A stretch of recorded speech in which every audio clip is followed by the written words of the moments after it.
even better than the real thing. Many of our kind, admittedly not all, strive to be the best.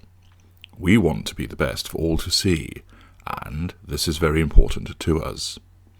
We need to be even better than the real thing in order to achieve our multiplicity of aims. For us, being the number one is what it is all about. We need to win. Achieving success is integral to our needs and our outlook. There are numerous ways we do this to achieve this success. And these methods are not just confined to our kind. Sometimes it is about being first. Not coming first, but being the first to act, for example. Being the first to seduce you in the way that we have. The first to amaze you and draw you close.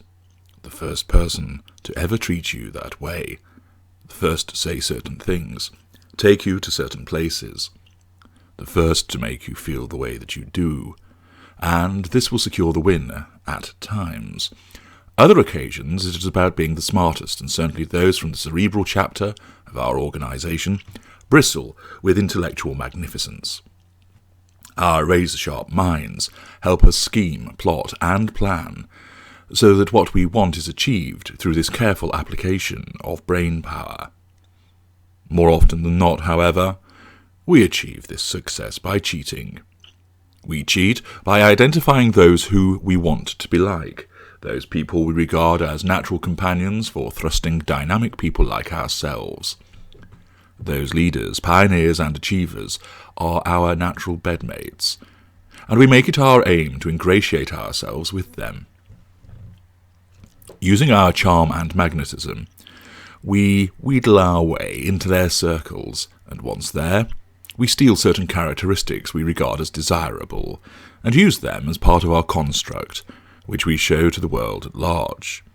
Accordingly, the achievements of sports people, artists, writers, industrialists, financiers, professionals, and so on become our achievements. The traits that they exhibit of excellence, success, and brilliance are copied and added to our construct, so we are then able to portray them to others. It isn't just pop stars, captains of industries, and polymaths we do this with. It includes you as well. Now, you may well happen to be the manager of a successful hedge fund, a championship-winning equestrian, or a well-known broadcaster. If that is the case, so much the better. But even if you might not belong to the ranks of the great and good, you still serve a purpose for us. Leaving aside the requirement for fuel, which is naturally the number one reason for engaging with you in particular as our primary source, you also serve a valuable purpose in providing us with traits also. It might not be for the repeated trophies you won playing hockey or football, but your emotional achievements are very much prized by our kind. As I mentioned above, in order to secure the win, we will aim to be first, be smartest, or ultimately cheat. We always have a primary source of fuel attached to us, save in the most desperate of circumstances, and this means that there is always somebody from whom we can purloin your emotional traits. We are unable to feel many of these emotions, but we want to be able to replicate them, to enable us to fit in. There is nobody better than someone from the empath family to assist us with this valuable task. Attuned to the world and the feelings of those around you, you are able to experience a wide range of emotions, and to a heightened extent as well. This is fascinating for our kind, and we will observe you exhibit these emotions so we can study, replicate, and use them for our own purposes. You are, in effect, training us by showing us how these emotional expressions sound and appear. The movement of the eyes, the setting of the jaw, the curling of the lips, the flaring of the nostrils, the raising of eyebrows, the lowering of tone, the expansive arm gestures, 1,000 upon 1,000 different combinations to relay a vast array of emotions, and we are keen students. You demonstrate them to us. It is especially those which emanate from the positive range of the spectrum of emotions that we seize on, expressions of happiness, joy, ecstasy, love, compassion, caring, and kindness. Show us guilt, show us remorse, show us regret. demonstrate to us delight, wonder, and warmth, and we will lap up how to compose those features. We do not always get it right straight away, but we are fast learners, as we steal these emotional traits and add them to our range of masks. We never quite get it as seamless as you. There is often a delay. It is only very short, and one has to watch for it, but it is there all right. A delay as we work out which expression to adopt, which emotion to fake, and then when we do work it out, we set our expression accordingly and proceed. These emotional traits come from you, our empathic primary source. Whilst the trappings of apparent success and achievement might be stolen from those people who we've secured a social alignment, the emotional theft will come from you, because you are a fountain of emotion, and this, of course, is why you were chosen. This cheating at the portrayal of emotions then allows us to appear more like you and other people. It grants us access to further targets. It enables us to move amongst you with greater ease, scoping out potential victims and drawing fuel, as we show you we are just like everyone else, only more special.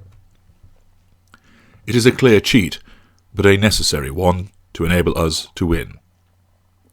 This cheating to secure the win does not end with this emotional robbery. It continues through everything we do. We are not especially patient. There is a pressing need for fuel. There is a desire to entrap you, him, and her, lining up all the various sources of fuel. And we want them in place and functioning quick sharp. You take your time to develop relationships. A repeated exposure through positions of mutual interest and the natural effluxion of time enable you to develop friendships, familial ties, working bonds, and romantic attachments.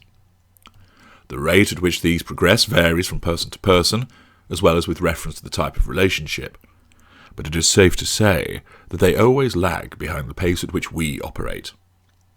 We fall in love within 2 dates. We are best friends with someone we only met last week. Our team at work is the best ever, even though they were only put together a month ago. It does not matter to us, because our perception of time is different to yours. We move at a far quicker pace, and therefore everything needs to happen within a short time scale in order to allow us to succeed. To accelerate the cementation of these various relationships means we have to cheat. We cheat by pretending we love you beyond anything else the world has ever known. We cheat by finding out lots about you and pretending that there is a spiritual connection between you and I. We cheat by bribing you with flattery, compliments, gifts, and fabricated passion. We push the relationship, whether intimate, friend, or working, along at a frantic pace. But it just seems exciting and breathtaking to you, so there is no sense of alarm. We cheat because we cannot, and indeed do not know how to, allow our relationship to evolve at a natural pace in an organic way. It must be forced, hurried along, manipulated. Our relationships come fully formed from the spawning vat. They are not born and then grow and development. This enables us to create our coterie of supporters, our loyal lieutenants, and our facade in double quick time, so that the flow of fuel is in place and extensive, and thus we win. We appear popular, successful, and magnetic, as we cheat our way to gather traits from everyone else and create near enough ready-made relationships, at least in our minds, to secure that all-important win. Yes, we are often first in what we do. There are many of us who are certainly smart and apply our considerable minds to achieving great things. But it is without doubt, and ever present amongst our kind, that in order to secure the win and ensure we are even better than the real thing to you and everybody else, we cheat.